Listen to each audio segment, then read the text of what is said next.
Samantala, 2 bata na kagagaling lang sa graduation party ang namatay matapos lumubog ang sinasakyan nilang bangka sa Taal Lake sa San Nicolas, Batangas. Patuloy naman ang paghahanap sa isa pang nawawala. May live report si Haji Rieta. Haji.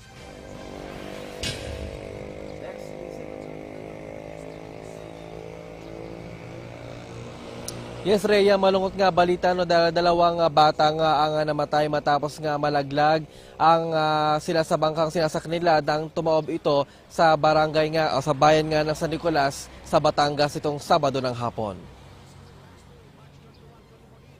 Dead on arrival sa Batangas General Hospital sina Joseph Medina, 2 taong gulang, at si Criza Marie Ramos, 4 na taong gulang, matapos tumaob ang bangkang sinakyan nila. Pinaghahanap naman hanggang sa ngayon ng motoridad ang 64 na taong gulang na si Lorenzo De Villa. Ayon sa PNP San Nicolas, dumalo raw ng graduation party ang mga biktima sa Pulang Bato na isang isla. Habang binabaybay ng nasa 15 pasahero ng bangkang demotor ang Taal Lake pauwi ng San Nicolas, nawalan daw ito ng balanse at nagsimulang tumagilid hanggang tumaob at lumubog ang bangka. 15 sakay ng bangka kabilang ang 2 sinuwing palad na bata. Kwento ng ina ng 2 taong gulang na nasa sa aksidente, natuwa raw mga bata sa puting lobo na palutang-lutang sa lawa. Nang subukan daw abutin ng mga batang lobo, dito na raw nagsimula na na-outbalance ang bangka. Wala raw silang suot na life vest, kaya kumapit na lang daw sila sa kanilang mga bag. Mahigit 30 minuto sila nagpalutang-lutang sa lawa hanggang sa may dumaan na mga bangka at iniligtas sila. Tinatayang na sa 30 metro ang lalim ng lawa kung saan lumubog ang bangka ayon sa motoridad.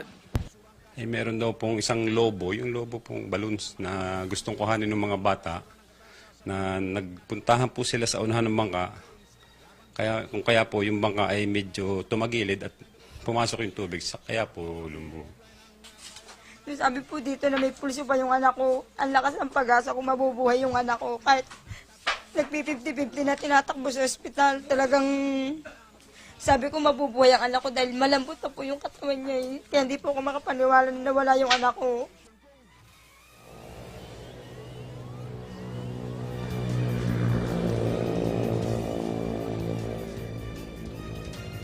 Rhea, itutuloy ngayong araw itong search and retrieval operation para naman doon sa isang 64 na taong gulang na lalaki na nahulog nga matapos nga tumaob itong bangkang sinakyan nila noong Sabado ng hapon. Rhea?